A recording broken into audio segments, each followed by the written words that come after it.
Hello and welcome to a conversation on the Daily Bern. I'm your host, Eric Miller, joined once again by an amazing progressive running in the great state of Texas, Texas 25th to be specific. Julie Oliver. How you doing, Julie? I am still healthy and well, thank heavens. We're still in a pandemic, but I'm still healthy and well, and I'm really grateful for that. Happy to hear that. Yeah. You came on maybe about 2 months ago, and just to recap a little bit, I might pull up your district here again just for clarification for anybody that didn't see that. But you're running in Texas 25th. You ran previously in 2018 and closed about a 20-point gap at that time. I understand there's some new polling. What's the current state of the race? How's it looking? It's looking really good. We're within the margin of error. We were within the statistical margin of error, 2 percentage points of Roger Williams, who I will remind viewers is the congressman who stood next to Representative Yoho as he verbally assaulted Representative Ocasio-Cortez on the Capitol steps. Right. Yeah, so he was either silently by. Right. So he was either an accomplice or just a bystander and took no action. So pick whichever one has worked in your book, right? It's not and he's been, held his tongue since then. Since you mentioned Ted Yoho, there was a progressive I had on that won that primary, Adam Christensen. So he's got a real progressive challenger. He's leaving office, but there's a Republican challenger. But Adam Christensen's running for Ted Yoho's seat, so check him out as well. Great. Yes, so that's good news. Any update on a debate with Mr. Williams? Has that been broached? Yes, it has. We've asked. I think we're not the only ones who've asked. I know a lot of people have asked him and asked his office, and I even feel like there have been some news outlets who have offered to host a debate, and he has declined every one of them. Mainly, he ignores. He operates by ignoring. So, not too dissimilar from the way he acted in 2018. He never acknowledged that I existed. So he's on that path, like, see no evil, speak no evil. Right. Yeah. No, he just going to be silent on this one. Interesting. Well, maybe now that you're posing more of a threat, like you're sort of zoning in, maybe when he feels at jeopardy, maybe he'll, agree to a debate. That's usually when an incumbent would, right? When they feel a legitimate challenge, they feel threatened, right? And you're definitely, like you said, you're within margin of error. I want to just pull up, just as a refresher, I want to pull up sort of your positions on some things, your Medicare for all, no corporate PAC money. I'll probably say no PAC money at all. Right? No PAC money at all, not even union money. Yep. Right. Green New Deal, you're running and gun violence. You have amazing endorsements. Bernie Sanders, his birthday today. Happy birthday, Bernie. Elizabeth Warren, working families. Julian Castro, disability rights, getting money out of politics. The incumbent, Mr. Williams, does not live in your district. Not to pile on. He's a self-dealing, corrupt incumbent, right? Check out our previous conversation for all the details of that. But suffice to say, he's terrible, and Julie's amazing. So he really is awful. Yes. Yeah, any updates on how terrible he is? Well, I think I mentioned last time I was here that he took, federal bailout money. So there is an update. So he took federal bailout money. He took PPP, the Payroll Protection Program, voted to keep it a secret. There was a transparency bill that passed the House. He voted against it. Of course, it went over to the Senate and it died. But the Small Business Administration revealed the recipients of the PPP, and his company was on there. Took between $1 and $2 million of PPP. Now, look, I don't begrudge anybody if they're going to actually keep their employees on. Great, wonderful. But to do that and then to vote to keep it a secret, that's a problem. And then two, he also said shortly thereafter, not shortly thereafter, because he got the PPP in early April, July 25th, when the federal unemployment benefits ran out, a reporter caught him in the hallway of the Capitol and said, "What do you think the number should be of federal unemployment assistance?" And he said, zero. Zero is the number for me. So it's okay for him to take federal bailout money in the range of $1 to $2 million. But for folks who have been laid off or furloughed because of the pandemic that his president has done nothing about, 0 is the number for him. I don't know how you get more heartless than that. Yeah. You're here. Yeah. Yeah. What does that look like to the constituency in your district? I imagine, the pandemic's still here. Cases might be dipping a little bit, but, paint the picture. What's it look like in your district, Well, I especially if would they're tell not you, getting that relief, right. Well, I will say that the food bank lines are still extraordinarily long. And I think people have found themselves in situations that they've never found themselves in before.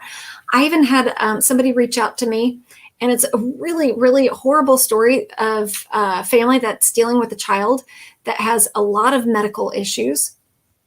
And the dad had insurance through his employer and then was laid off. And so with that layoff came can we pay for COBRA coverage, which in Texas, if you're a family of, 2 partners and some children, you're probably looking at about $2,000 a month of COBRA. COBRA is the picking up your own insurance payment when your employment ceases.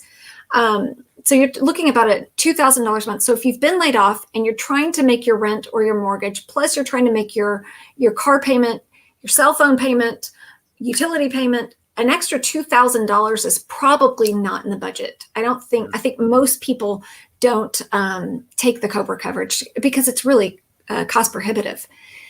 So they're dealing with tens of thousands of dollars of medical debt right now that have accumulated since he's lost his job and they no longer have insurance coverage.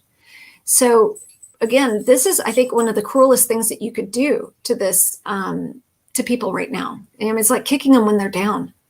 Yeah. And clearly he doesn't care. He's self-serving, and then he serves the needs of his donors, which are, the donor class, corporate PACs, industries, finance industry, defense industry, oil and gas, health insurance, automotive. That's about the 5 industries he takes from. He has taken a little bit of money from the NRA, not a lot, but it's enough. Taking any amount from the NRA should disqualify you from running. And so he's just all around, just I don't get the warm and fuzzies about him. Yeah, that's the politest way you could frame that. You don't get the warm and fuzzies from him. I'll just straight up call it that corrupt, right? Those are just accepting bribes. And, it's funny. We've seen a bit of an awakening, maybe since, it's not singularly because of Bernie's 2016 campaign, but, that was the biggest platforming of, refusing PAC money that we have seen in our lifetime, right? And we used to always kind of accept that the NRA gave money, and then, Republicans voted against guns, gun legislation, right?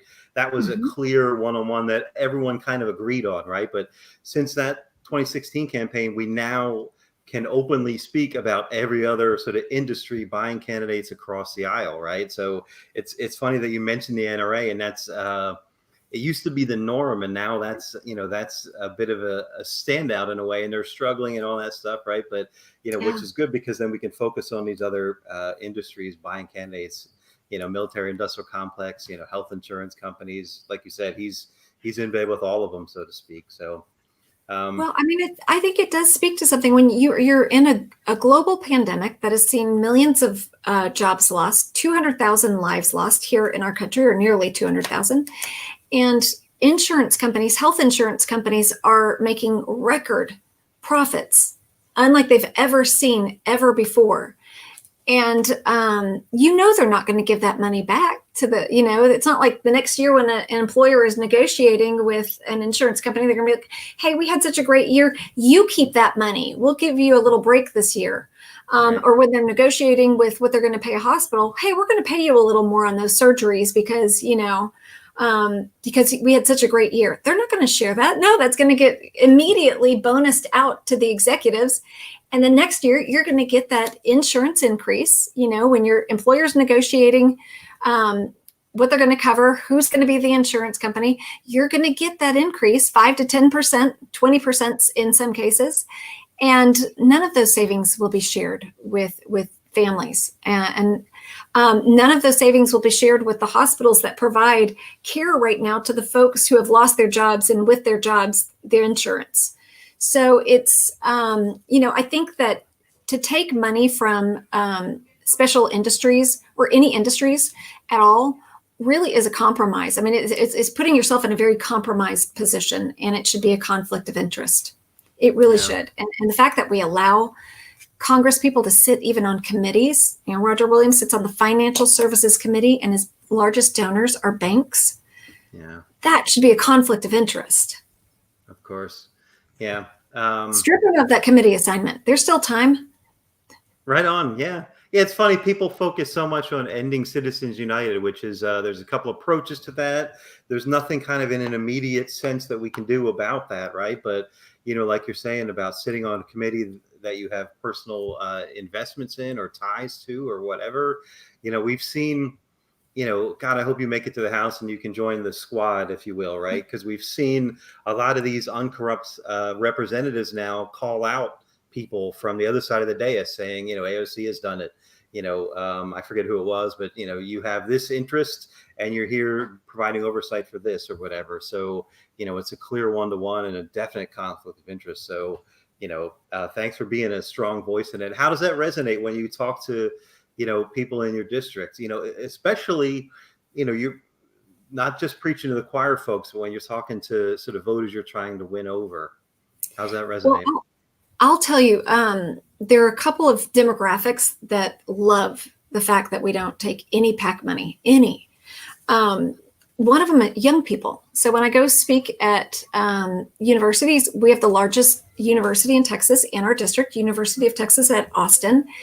And so I've been invited to speak there a number of times. And I'll tell you, most young people are so jaded. By the time they're 18 years old, they already think politicians are bought and sold by whoever's, the highest bidder, right? Right. So when you say that you don't take PAC money and you explain what that is, that's special interest money. It's almost like they're willing to listen to you and really willing to believe that you actually will fight for them, because you're already fighting right now. The campaign is harder because you don't take that money. Right. And then I'll tell you the other demographic are these, independent leaning Republicans, and we aren't,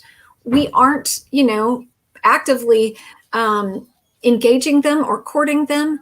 But I will tell you that when you call them, or when we used to be able to knock on doors and you would get, let's say a split household, but you talked to the Republican in the household. Right. And you say, look, I just have to tell you, I don't take money from either side, even, little Democratic clubs. And that allows me the independence to stand up to the Democratic Party when I need to. Right. So I don't have to toe the party line because I'm not taking that party money. Right? Does that make sense? That you're not taking this PAC money, the special interest money. So we're, it really honestly has a really good effect. Or, I mean, it lands for people like, oh, okay, I can hear you out now because I know you're not just, shill for one party or the other. Right. Yeah. Wouldn't you almost rather have someone that you didn't agree with 100% that was unbought than someone that, pretended to support you, your needs, but was, right. Corrupted, right? Well, yeah, or maybe does agree with you, but when push comes to shove, like, oh, I can't really make a hard decision because that means this funding stream for my campaign is going to go away. And again, the fact that we even have to talk about funding streams in a camp, it just shows you how, I mean, like, come on. One of the biggest reasons I think we should have publicly financed campaigns is so we can get rid of those funding streams. It's just silly. Right. It's, right. Of course it's going to be corruptible. Right. Yeah. Yeah. Running water always finds a way. Right. Yeah. Let me ask about one thing that's I'm curious of lately, about, particularly in races like yours, would be, having to overcome right-wing framing. Right. So right-wing, seems to always drive the narrative, the news cycle, right? I'll pick an issue or two. Like with guns, Democrats have internalized so much the propaganda that they're coming to take your guns away, right? Right. Which is generally not true. Some people are, but not generally speaking, right? And case by case, you're not, right? But Democrats have to always sort of provide that pretext of, I support the Second Amendment, and go through a bit of a little rigmarole to sort of, stave off that narrative, even before they make their point about sensible gun legislation, right? Or, framing in terms of, anti-choice, right? So, some people in a heavily red district might call that, defending the rights of the unborn, right? That's a right-wing framing, right? So if you embrace their framing or internalize it, you're almost automatically starting from a position of weakness, right? So how do you? I wish you had the magic bullet, but how do you overcome that, especially in, kind of Texas, right? Like, how do you overcome that gun debate without having to go through that, I support the Second Amendment, I'm not trying to take it, how do you overcome that? Well, first of all, I haven't had to debate Roger Williams, so that hasn't come up in kind of that hypothetical, like, hey, look she's this person who wants to take your guns away. Right. But in a real life setting, I can tell you what I think has been most meaningful to people is listening to them, not arguing with them, just listening. And I can think about very specifically a couple of instances where there were Second Amendment folks that I reached out to.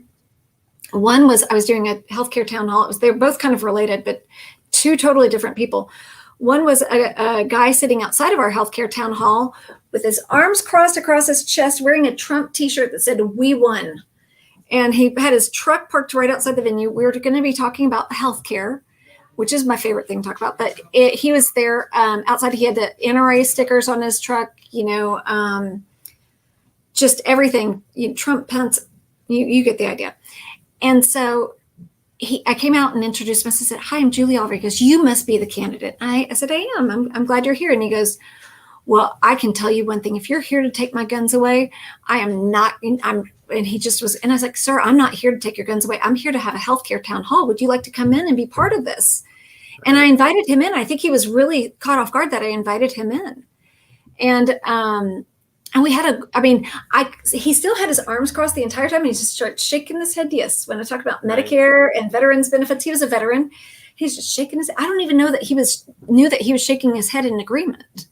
Right. But can I just I want you to continue that story, but like the preconception that he had was all that propaganda he had heard about just a generic person with a D next to their name.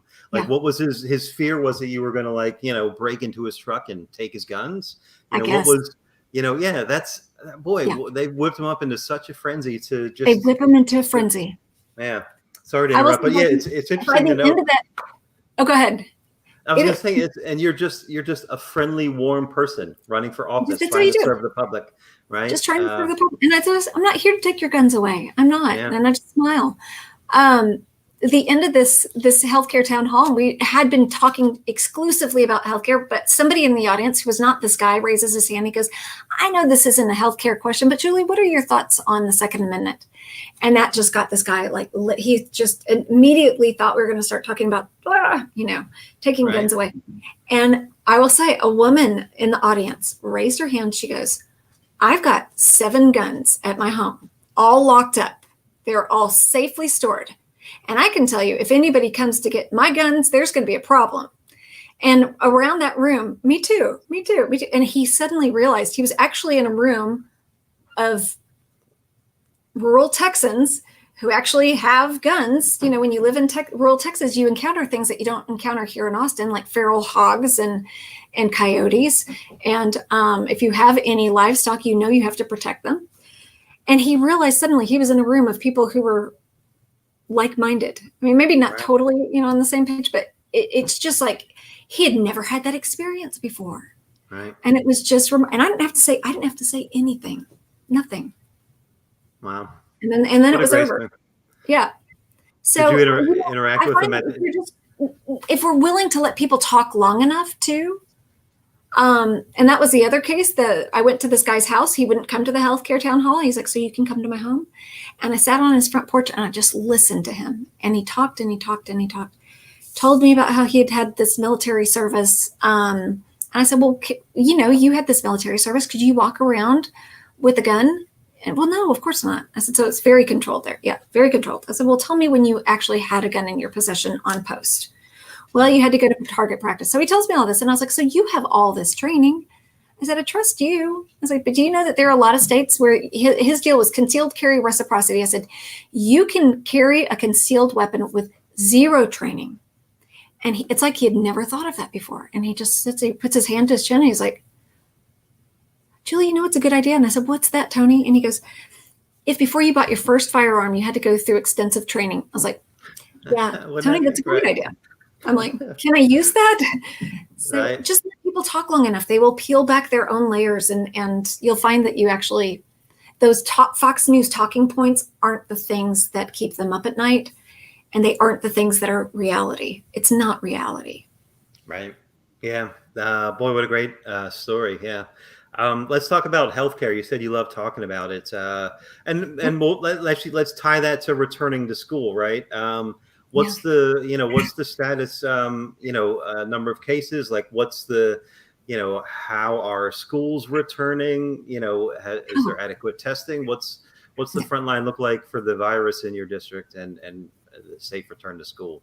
It is ad hoc at best in Texas. So some schools have already returned to in-person learning. Some are doing a combination of in-person and virtual learning. Some are doing virtual learning, at least to start out with an anticipated in-school start date later in the year. So it's ad hoc. There's been no leadership from the state really on this. They certainly didn't bring educators and teachers and people who work in schools into this conversation. And I will say, the one thing that we know in Texas every year, school starts in August. We're one of those states that actually starts earlier than the rest of the country. So we start in August. You know that. It's a fact of life in Texas. So we knew now going on almost 6 months ago that we were in a global pandemic that was taking lives. We even had the benefit of, in Texas, seeing this huge spike in cases. And in Texas, we've lost, I think, over 12,000 Texans, from the coronavirus. And we had this huge spike after Memorial Day when people were partying, not practicing social distancing. The governor actually stepped into, localities that had enacted local ordinances, face mask ordinances. And he said, you can't do that. So he's fighting these locations, communities that were trying to keep their citizens safe. And then after the, Memorial Day weekend, we saw this huge spike in coronavirus positivity and in fatalities. And so maybe we should do this thing called, social distancing and wearing masks. And you remember they were trying to open the economy, and Ted Cruz famously went into that hair salon to get his hair cut, all for show. But anyways, all to say that we knew school was still starting. We had the benefit of seeing, if we actually congregate people in an unsafe way, we're going to have this spike in cases. Right. Then nothing happens. Guess what? Schools have to open. Good luck. So, it's been left on schools whether they are going to provide PPE for students and, people who are employed at the schools. It's been left on them to how do you handle distance learning when you live in a part of Texas that does not have reliable internet? What happens when a kid sneezes or coughs in a classroom? Do you have everybody leave? Do you need to sanitize the room? What happens? So none of these questions were answered, and they just said, you're kind of on your own. Go ahead and open up best you can. So it's been horrible. And we knew this. I mean, I want to go back to we knew almost a year ago that there was a pandemic starting. We knew the first news reports were in December that there was this horrible virus in the world that was spreading.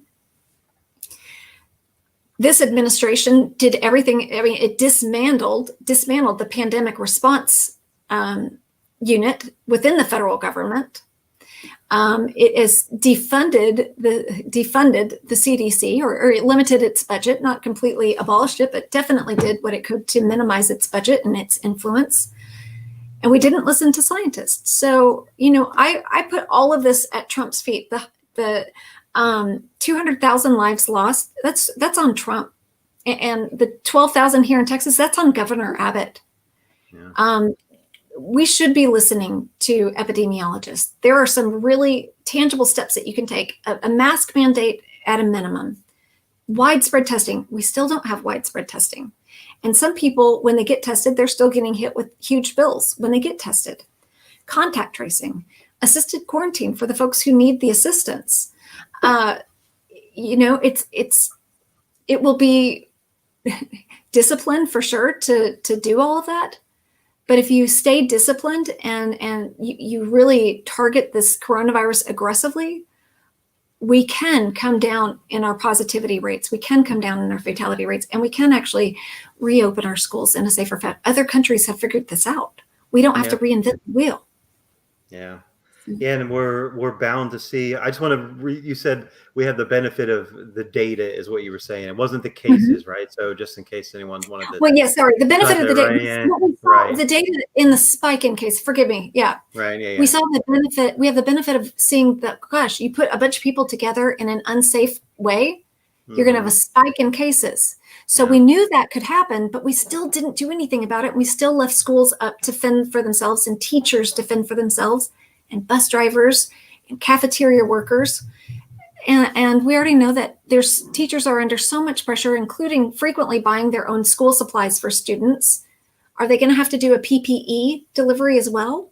So yeah, we had the benefit of knowing that if you congregate a bunch of people, that's going to be a horrible situation. And yet we didn't do anything. We didn't target this effectively. And we said, open up schools. Yeah. Sorry, not our problem. Yeah, and we're going to see a spike again after Labor Day, just like there's a story today about Sturgis, right? There's a spike after Sturgis, right? It's not that complicated, right? We just have to be, There was a spike in Oklahoma after Trump held his rally in Tulsa.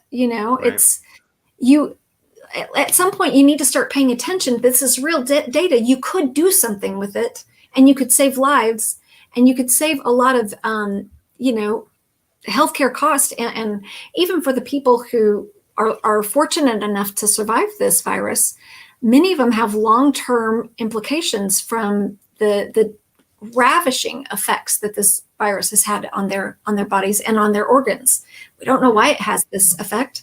We haven't been able to study it long enough, but we know that some people have had heart damage, lung damage, kidney damage, brain damage from this virus. Yeah. And yet we throw up our hands and say, fend for yourselves. Good luck. Yeah, it's embarrassing and tragic. I don't think we've talked about foreign policy at all. So, obviously we have so many things going on domestically, right? It's hard to, kind of refocus off of that stuff. I just had Jamal Bowman on, right? And he's a former principal, right? So he obviously ran a domestic policy heavy campaign, as I suspect you are as well. But just kind of tick down the foreign policy positions and where you stand on them, right? Ending the endless wars. I'm assuming bingo. We've got to end the endless wars, the forever wars. And in fact, I think there's such an opportunity to redeploy the men and women who've been in uniform into a green energy economy. So some of those deployments that we have overseas in the conflicts, we're fighting over, at the end of the day, we're fighting for oil, not in all of them, but in some of them. So bring them home. We don't have a clear strategy. We have no path to victory. Whatever victory, we don't even know how to define victory in many of the conflicts we're involved in. So if you don't have a definition of what victory looks like, and you have no path to get there, you have to ask yourself, why are we there? And I do think that frequently it kind of comes back full circle to campaign finance, is we've allowed certain special interests to play too heavy a role in our policy priorities. And one of them is this defense industry that basically gets a blank check every year from Congress.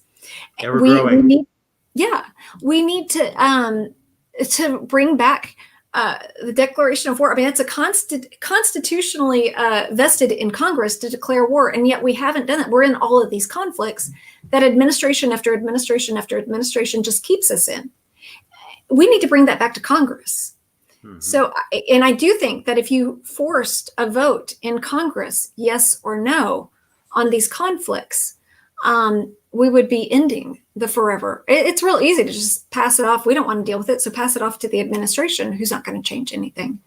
But if we actually had to take a vote and where we stood on it in Congress and in the Senate, I think you would see an end to these forever wars. Yeah, we clearly have not. Yeah, wasn't there a bill earlier this year or last year by Bernie and Ro Khanna in the House for the War Powers Act, right? Wouldn't that have?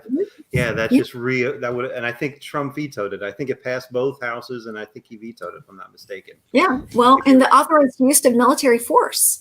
You know, we have two of those, two authorized uses of military force. One was for Iraq, and we need to. Those need to be retired. Those have surely those have expired by now. But we're still in conflicts around the world using two of those AUMFs that have no bearing whatsoever on where we are in the world right now. So that is really important to me. I do think that, and this isn't a knock to anybody, but I do think that's, well, maybe I'll just keep this comment to myself. I was gonna say, I do think that sometimes moms think about things a little differently, and we think about sending somebody's kid home in a box. Yeah. And I can tell you that would be heavy on my heart for sure. And is it worth it? Is it worth a family losing their child? And no, I would say that no, for a lot of the conflicts we're in. We haven't exercised diplomacy at all. We've lost our global standing as being a diplomatic negotiator under this administration. And so, we've gutted the State Department. We need to ensure that the folks, we had career State Department employees who were really good at their job until this administration. Yeah.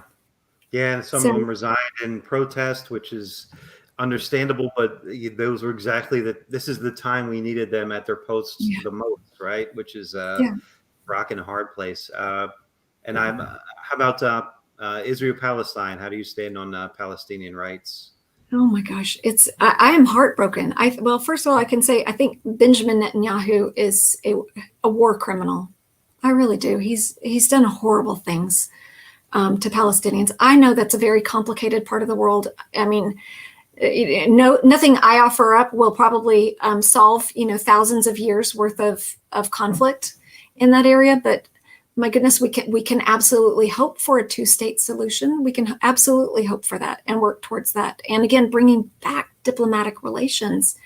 When you have somebody who's an extremist in power, and that is what, unfortunately, Benjamin Netanyahu is, he's an extremist.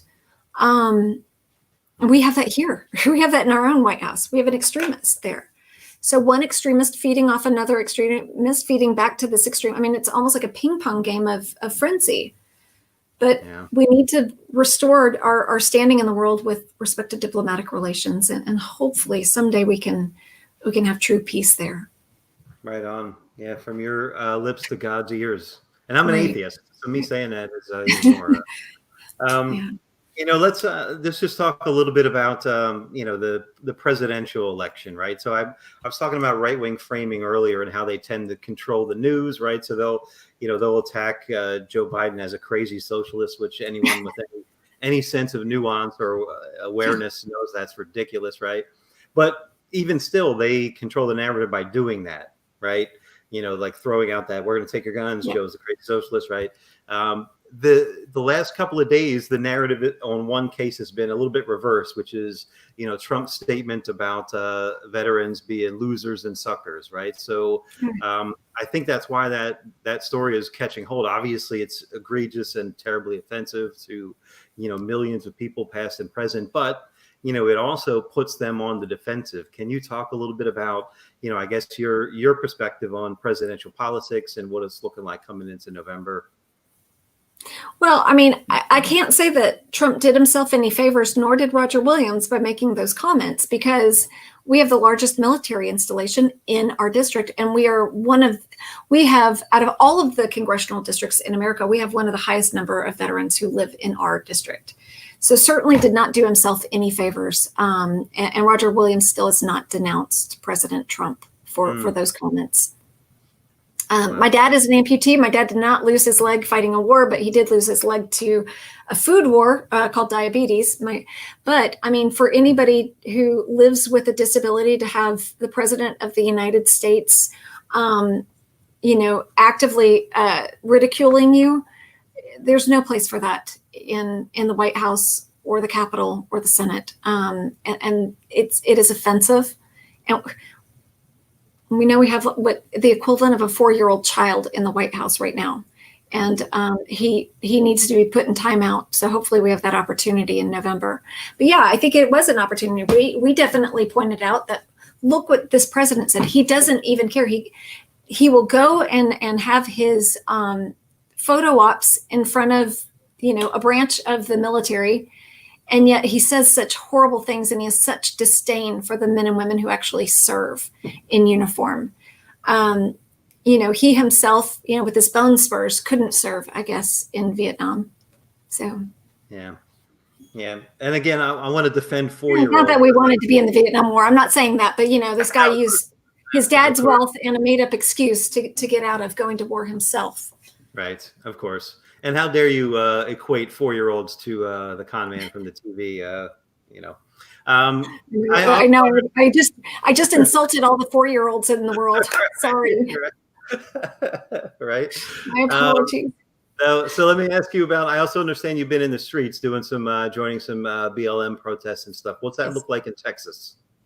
Well, I can tell you, contrary to the way the Fox News would share it, it was everywhere I've gone, and I've been all over this district. Glen Rose, Texas, which is in Somervell County, our smallest county.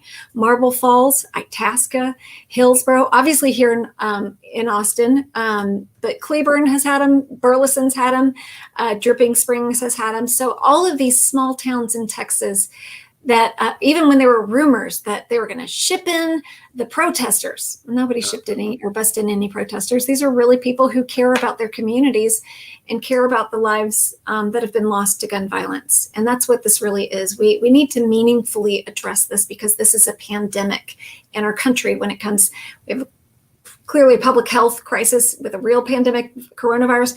But I do think that police violence is a pandemic in and of itself. And, when I went to the one in Glen Rose, it was a young girl who was 15 years old who organized it, because she said, I go to a high school where fewer than 4 people are people of color, fewer than 4. And she said, and I couldn't stand what I saw for them. And so she's like, I felt like I had to stand in solidarity. And so she organized this, and it was beautiful. She did an amazing job. And this young girl, 15-year-old girl, who was smaller than me, like petite and sweet and kind, got death threats from real people in Glen Rose, Texas. People her dad knew, that her dad is not very petite. He's huge. He was a huge man. He's like, I told them that they knew where to find me. If they wanted to come, they're going to do anything with my daughter, they have to go through me first. Wow. And, but real people that I'm like, how are you so offended and so fearful of what a 15-year-old girl is organizing? That was incredibly peaceful, so respectful. It was one of the most beautiful ones had gone to, because Glen Rose, Texas, you can tell probably when she said there are fewer than 4 people of color in my high school, is not a very integrated county. And this one Black man comes around the courthouse. We were standing on the lawn of the courthouse, and he goes, I didn't believe it. I had to come here and see it with my own eyes. People told me that there were white people standing in solidarity for Black lives. And he goes, and I didn't believe it. I had to drive here and see it myself. Wow. And I almost started crying. I'm like, this man, who's probably as old as I was, never seen a white person stand in solidarity with him. Wow. That's, and we live in 2020. Yeah. Wow. What circles does he live in? Right. That's disheartening. It's heartening that he went and witnessed it, and it hopefully it has changed him, right? Has opened his eyes, right? But yeah. It's never too late to do the right thing. But boy, that's a sad. Well, what I hope more for is the white people who were there are changed by it. And I will say we had counter protesters there. They were peaceful, but counter protesters there were in their MAGA shirts, sitting in lawn chairs. I hope they were changed by it. So, Yeah, that's actually a good point, because they're not seeing, to what we were discussing earlier, they're not just seeing the fear mongering 24/7 on, right-wing media and state TV. They're actually seeing, human beings with their own eyes, if they're willing to, take a deep breath and observe rather than just confront, right? Well, the person who started off the protest that night was a pastor who prayed, but then he shared his own story that he and his wife had adopted 2 children, brothers, from Uganda. And he said, he was crying as he was sharing this. He's like, I pastor a predominantly white congregation, and I've heard white congregants say things about Black people that I would never want my boys to hear. Right. Yeah. Well, hopefully that's making progress, right? It seems to, especially with the younger generations. So, yeah. Thanks. My hope is on them, by the way. My hope is on young people. I'm like, they are going to save us. Thank you. Thank you, young people. Yeah. For real. They care. Absolutely. I'm right there with you. Let me, so I could talk to you all day, Julie. I think you're a superstar. And I'd love to have you back anytime, even before November or after November. Hopefully you'll pick up this seat, but I would be remiss if I didn't ask you how people can help. Let's talk about the voting first. Like, when does mail-in voting start? What's the process? Can you talk about that? How can people vote in your districts? So let's talk about registration first. So if you have moved, please update your voter registration. If you're not registered to vote yet, you can register to vote or update your voter registration by October 5th. And for 17-year-olds who will be 18 by the time election day comes, you can actually get registered to vote when you are 17 years and 10 months old. So you do not have to wait. Texas shuts down voter registration 30 days in front of an election. So that gives that person who actually turns 18 on November 3rd an opportunity to get registered to vote on September 3rd. Thank heavens. Otherwise, they would miss out. Voting by mail. You have to get your application to vote by mail in by October 23rd, but don't wait. Do it now. We know that there are all sorts of shenanigans this administration is doing with the Postal Service, which are horrible.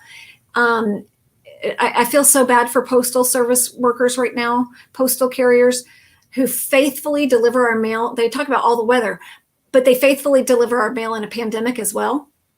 So please don't wait. If you need to vote by mail, vote by mail. Turn in your application very quickly. And once you get your ballot, you can send it in. You don't have to wait for early voting, which begins October 13th, by the way. You can vote through October 30th, and then you have a little pause, then November 3rd. But you can vote by mail if you are 65 or older, you have a disability, or you will not be in the county during election time, during early voting or election day. Right on. And I pulled up the district again. It's Texas 25. Here's also a link. Zach commented. You also are looking for volunteers. People can send texts, make calls. This is the URL. Talk about that a little bit. How can people help if they're not in the district even?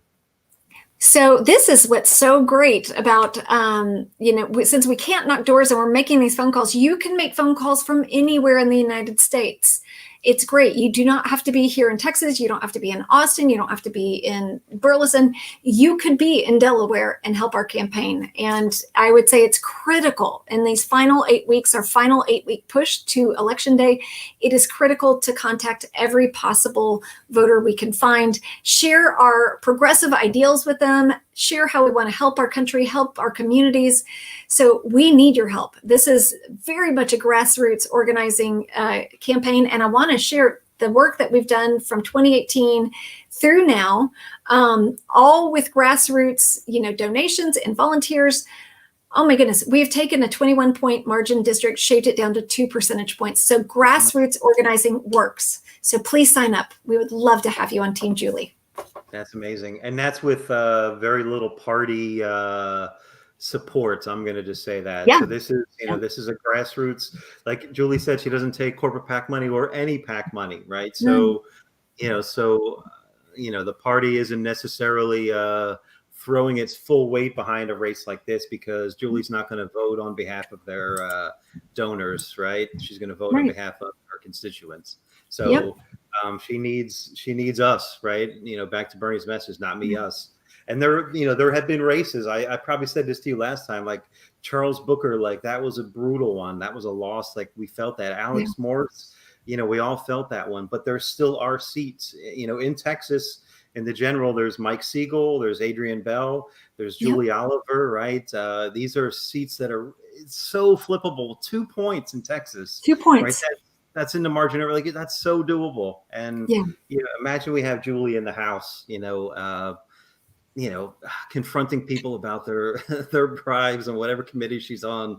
God, we're such a blessed country. So it's let me just throw out the website. It's julieoliver.org, right? That's correct. Your website. And we talk about volunteering. You can also shoot a note to Roger Williams and insist on a debate, right? Let's move him on the debate, and of course donations. So go to julieoliver.org, and there's a donate button up there. Click on that, throw her $5, $10, $100, whatever you can afford, just to help flip this seat, because it's one we can get. And like I said, we'd be blessed to have Julie representing Texas 25th and all of us in the House. So a real pleasure to talk with you again, Julie. Like I said, you. You too, Eric. Thank you. So hopefully next time I talk to you, it'll be right before, or I can call you Congressperson-elect, which I'm looking forward to that. So Me too. Any final statements you want to make, or anything we didn't touch on?